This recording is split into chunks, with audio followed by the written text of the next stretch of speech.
got this passion, and it's burning deep inside of Yo guys, what is up? me. Azumao once again with another Raid Shadow Legends video. I hope you will excuse the farming in the background. I'm just in the middle of the progress of this event, but let's get to the topic that I wanted to talk about. This time I wanted to talk about team building and setting up goals. Let's talk about team building first and why it's important. So lately there have been more and more videos coming out with if you pull champion XYZ, then build them as soon as possible. While this might be clear to some, a lot of people will actually drop their general progression in order to build said champions. They will ignore if this even aligns with their goals, what resources it might take, or if they have champions that already fulfill that same role.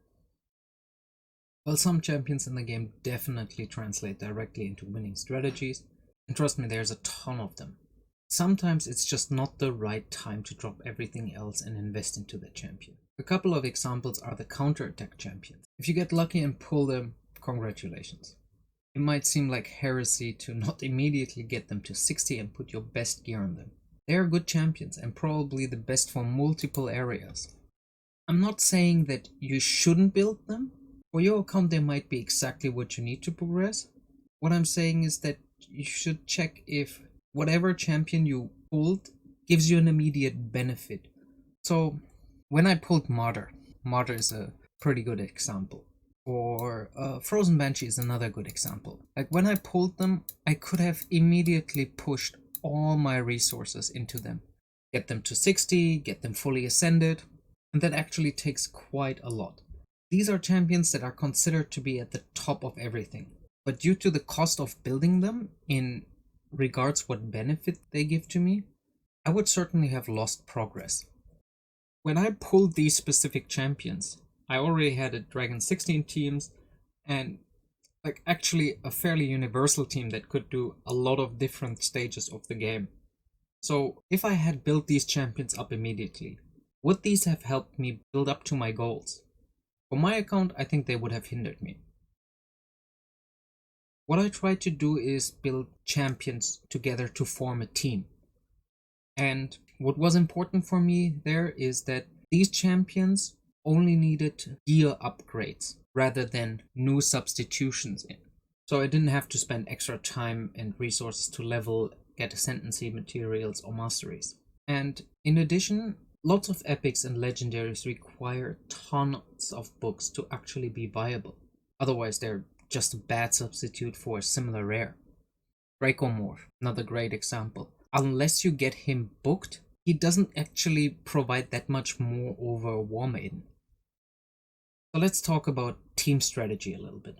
What is needed to progress through some of the content. Let's start with one of the easiest, the Dragon's Dungeon. In order to progress through the waves, you want to have a certain set of debuffs, starting with decreased defense in order to progress quicker, some sort of crowd control, be it freezes, stuns, AoE turn meter reduction or provokes, and then decrease attack. While the last one is not mandatory, it definitely gives you another safety net. And finally, for the boss, you want to have poisons.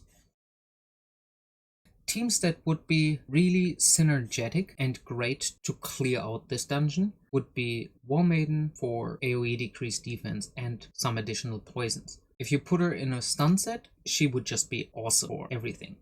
Greybeard, Nullhorn for some crowd control, or if you have a Bellurer, put him in a stun set, he would be amazing. For the poison part, most of you will have started with Kale, so he could be your poisoner. Or you might have pulled Frozen Banshee. Another champion that many people don't consider, but in my opinion is pretty good, is Kyria. She's a high elf rare. Her A2 is a triple hit with an up to 50% chance of poison. And her A3 is an ally attack. She attacks with 2 random allies. If she would pair up with War Maiden, who also does poisons on her A1, you could place up to 4 poisons in one go, and it's on a 4-turn cooldown with Kyria's poison on another 4-turn cooldown. So you would stack up pretty quickly to get all those poisons up. Then you want to have some sort of turn meter increase. Apothecary, Diabolist would be great. Again, I mentioned stun sets a lot. Diabolist in a stun set would also be amazing because she has 3 abilities and one of them is a straight buff, the second of them is an AoE with speed buff, and the last one is an auto attack that also has the ability to sleep. So she would be great for crowd control with giving you some additional turn meter rotation. Then you want also a healer because you might take still some damage. In that case, if you have Apothecary, he's obviously great. Reliquary Tender would be another great contender for this position. And another rare that many of you probably haven't used is Mother Superior. She has a heal that also gives you an extra shield, and her AoE heal, her continuous heal, will also place shields. So she can provide really good support, and her A1 is also decrease attack. The weaker version, but it's still pretty good. For Ice Golems, you could use the same team with a little bit more focus on survivability than in Dragons, just because the boss hits harder. So once you get into Spiders or Fire Knights, you need to have certain abilities in your team. So you couldn't use the same champions that you would have used before. You can certainly swap in champions in and out, so your core would probably still remain that for the Fire Knights you would keep the crowd control, you would keep the AoE decreased defense, you would toss out the poison and put in somebody like an Armiger, for example. Diabolist and Apothecary would still be in there, and maybe another AoE hitter instead of Mother Superior. Then for Spiders, the early levels you can just clear with AoE, and once you get into the later stages you need to have control over the spiders and deal enough damage to actually kill the big spider. I don't want to go over that in too much detail in this video. Maybe I will do a follow-up for that. So that was about the team building aspects. Now let's go over setting goals. I'm coming from other gacha games, and one thing that I have learned is setting goals and working towards them is the most important. It doesn't matter if you have the best individual champions in the game if you're not making proper progress. So in my instance, my earliest goals were as following. Have a campaign farmer under 1 minute, clear Dragon 16 on full auto with a success rate of at least 90%, clear Fire Knights 13, because I already pulled some champions that allowed me to set that goal with 90 plus success, and clear Spiders 13 with 90 plus success. Again, I pulled some champions that helped me to set these goals. For me, that was Coldheart and Sinesha in particular that allowed me to go there. And I wanted to have Clan Boss Wonky on hard. You might ask, why those goals in particular? If you're a low spender or even free to play, you will constantly struggle for resources, mainly energy. So setting up goals and not straying away from them will help you make clear and fast progress. If you just do whatever you feel like, you might get some quick joy, but due to stagnating progress, you might lose the overall fun. Most of the fun is in the end game, so you want to progress there as quickly as possible. Yeah, let's go back to my account a little bit. So because I chose to highly invest into a specific team rather than building up champion XYZ that could only be useful in one scenario, I was able to reach my goals with relative ease and even surpass them. The next goals that I have set was get a sub 25 second campaign farmer, clear Dragons 20 with 95% success, get up to Spider 16 with 95% success, clear Fire Knights 16 with 95% success. You see, all my success rates are in the 90s or above them because I don't want to waste resources. If I can't clear at that success rate, I might as well jump a level down. And for this particular game, you might notice that once you reach level 13, you can get 6-star gear. So that was where my earlier game came from. And from stage 16, you will be able to farm dungeons without getting the annoying potion drops, because you want to get gear from those specific parts of the game. Another thing that I clearly wanted to do is set up a speed clear arena team, because the Great Hall is such an important part, you need to get those tokens as quickly as possible. And Arena early game is not particularly fun. As you might have noticed, there isn't any new clan boss goal. By now I can clear 2 key brutal, which is good enough for me. And because my next goal is to finish the Arbiter missions, I want to focus on building the teams for the dungeons first. My current clan is not at Nightmare anyway, so I wouldn't even be able to progress to that stage. But because I'm already in the last set of missions, until hitting the Nightmare clan boss with 1 key, all those previous missions are just more progress that I can easily make.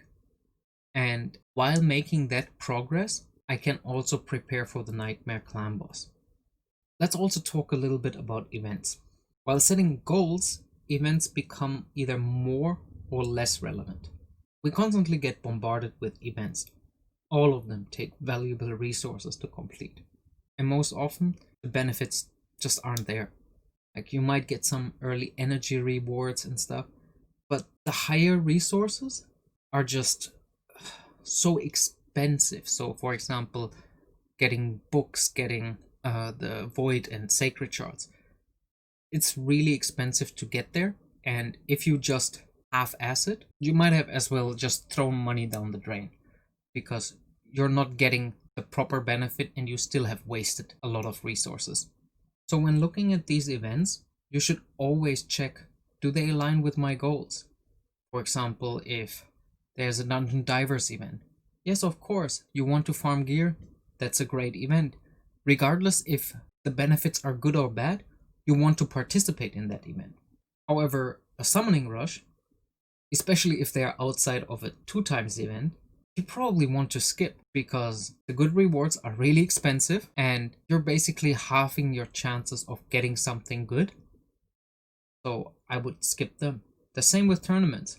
If there's an Ice Golem tournament, I most certainly 100% skip it. The dungeon doesn't provide gear that is worth my time. I could either focus on another event that aligns with my goals or just farm dragons. So I will skip events here and there, skip most tournaments, because once you get the guaranteed rewards, you might just be in a group that has people who are already on farming dragons 20 for a lot of times. They have great teams set up, fire knights, ice golems, or whatever.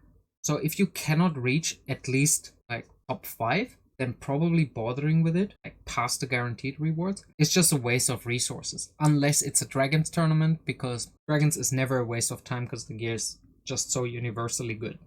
So all in all, what goals you set up is up to you. But keep in mind, goals have to be timely, measurable, and achievable. Of course, you could set out to be the number 1 in Arena, and I'm certain if you put your effort to it, you could do it. And by effort, I mean time and money. However, most likely, something like this wouldn't be possible without completing other aspects of the game before. You should set up goals that, a good rule of thumb would be something like that you can achieve in a week or maximally a month, and then set the next goals. So if you take anything away from this video, it would be this: set up specific measurable goals and stick to them as close as you can. Don't force participate in events if they don't benefit your long-term goals.